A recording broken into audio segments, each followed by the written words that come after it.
Bismillahirrahmanirrahim. Assalamualaikum warahmatullahi wabarakatuh.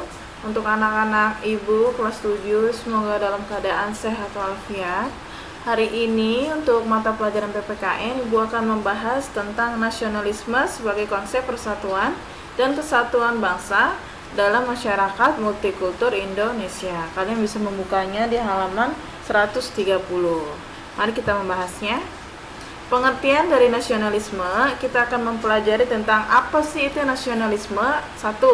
Ideologi yang menekankan bangsa sebagai prinsip sentral dari organisasi politik dengan berbagai cita-cita dan tujuan. Lalu yang kedua, suatu ideologi yang menempatkan bangsa sebagai hal yang pokok dan berupaya mempertinggi keberadaan bangsa tersebut di ranah nasional dan di dalam hati setiap warga negara. Smith ya. 2000 halaman 10. Lalu yang ketiga, ada suatu etikat rakyat dari suatu golongan, satu bangsa. Rasa nasionalisme itu menimbulkan suatu rasa nasionalistik atau suatu rasa percaya akan diri sendiri. Rasa yang perlu sekali untuk mempertahankan diri di dalam perjuangan Insinyur Soekarno. Itu ada bukunya, yaitu tahun 2015 halaman 14. Selanjutnya Goethe 1974 mengemukakan 4 tahap nasionalisme terutama pada negara-negara baru merdeka setelah revolusi kemerdekaan, yaitu tahap di mana gerakan nasionalis terbentuk dan terkristal, tahap di mana gerakan nasionalis menang, tahap gerakan nasionalis mengorganisasikan diri menjadi negara-negara, tahap di mana gerakan nasionalis menemukan diri yang tidak mau mendefinisikan dan menstabilkan hubungan dengan negara lain. Setelah itu, awal mula munculnya istilah nasionalisme di Indonesia yaitu pada saat masa pergerakan nasional. Kita sudah pernah belajar ya tentang peristiwanya Sumpah Pemuda. Yang pertama pada tanggal 28 Oktober 1928. Isinya juga kita sudah pernah belajar. Lalu berdirinya Partai Nasional Indonesia atau PNI yang dipimpin oleh Insinyur Soekarno pada tahun 1927.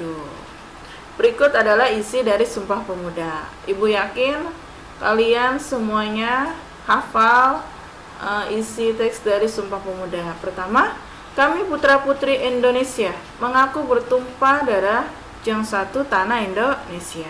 Yang kedua, kami putra dan putri Indonesia mengaku berbangsa yang satu, bangsa Indonesia.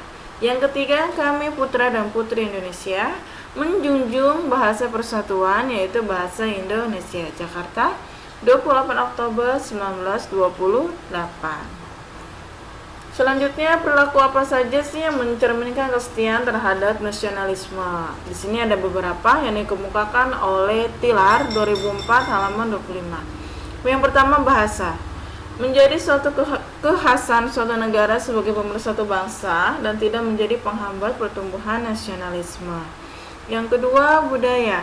Keberagaman yang dimiliki Indonesia baik dari adat istiadat dan budaya akan tetapi berawal dari perbedaan inilah kemudian menjadi pemersatu bangsa dalam perwujudan nasionalisme. Lalu yang ketiga, ada faktor pendidikan yang menjadi perhatian utama karena mampu mempersatukan suatu bangsa dan memajukan negara yang dewasa, cerdas, dan berwawasan luas. Selanjutnya, menurut Magnus Suseno 1995 mengungkapkan bahwa nasionalisme Indonesia memiliki 5 karakteristik atau sifat, yaitu yang pertama, Bhinneka Tunggal Ika tidak bersifat uniform, monout dan totaliter, melainkan mengakui keanekaragaman budaya, bahasa, adat, dan tradisi lokal senusantara. Lalu ada etis karena selalu dipahami dalam keragaman 5 prinsip etika politik Pancasila. Lalu universal mendunia karena mendasarkan pengakuan terhadap harkat martabat kemanusiaan universal. Lalu terbukanya secara kultur dan religius dalam ribuan tahun menunjukkan bahwa bangsa Indonesia tidak pernah menutup diri sehingga menumbuhkan identitas nasional. Lalu terakhir, berdasarkan kepercayaan diri, bangsa Indonesia percaya bahwa pada kemampuan diri sendiri untuk mengatasi masalah-masalah dan membangun masa depan bangsa. Di sini ada contoh perilaku yang sesuai prinsip nasionalisme negara Indonesia dalam kehidupan bermasyarakat, berbangsa, dan bernegara. Harus bangga menjadi warga negara Indonesia dan mematuhi segala peraturan perundang-undangan yang diterapkan oleh negara Indonesia. Kita harus ikut serta dalam usaha pembelaan negara, terus aspek pelindungan hukum dan aspek pembatasan hukum. Selanjutnya ada konsep persatuan dan kesatuan bangsa Indonesia. 1. Kesatuan pertahanan dan keamanan, 1. Kesatuan politik, 1. Kesatuan sosial budaya, 1. Kesatuan ekonomi.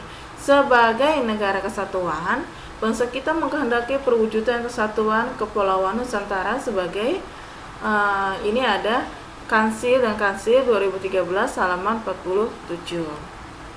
Selanjutnya ini adalah beberapa contoh perilaku kita yang bagaimana kita harus mencerminkan nilai-nilai persatuan dan kesatuan Indonesia dalam kehidupan sehari-hari, bermasyarakat, berbangsa, dan bernegara. 1. Saling tolong-menolong jika ada orang yang mengalami kesulitan. Yang kedua, memiliki rasa kekeluargaan dan kebersamaan dengan sesama warga Indonesia. Lalu yang ketiga, tidak memiliki tindakan bullying. Kalian tahu kan, bullying itu adalah tindakan untuk menekan seseorang atau menjelek-jelekan seseorang, sikapnya, pribadinya, agamanya. Nah, kita tidak boleh melakukan tindakan itu. Yang keempat, kita harus mempunyai sikap bergotong royong di lingkungan sekitar. Yang kelima, yaitu tidak membeda-bedakan teman. Selanjutnya, Indonesia negara yang multikultur. Multikultur atau keberagaman merupakan karakteristik dari bangsa Indonesia yang terdiri dari beragamnya suku bangsa, etnis, ras, agama, dan kebudayaan. Suatu tantangan yang mengedepankan menjemuknya nilai-nilai, mekanisme, dan struktur sosial dalam bingkai human being. Nah, di sini juga diterapkan beberapa contoh perilaku yang menghargai keberagaman negara Indonesia dalam kehidupan bermasyarakat, berbangsa, dan bernegara. Kita harus menghargai perbedaan suku, perbedaan ras, etnis, dan agama di lingkungan sekitar. Lalu kita harus mengembangkan sikap toleransi, yaitu sesama di lingkungan sekitar.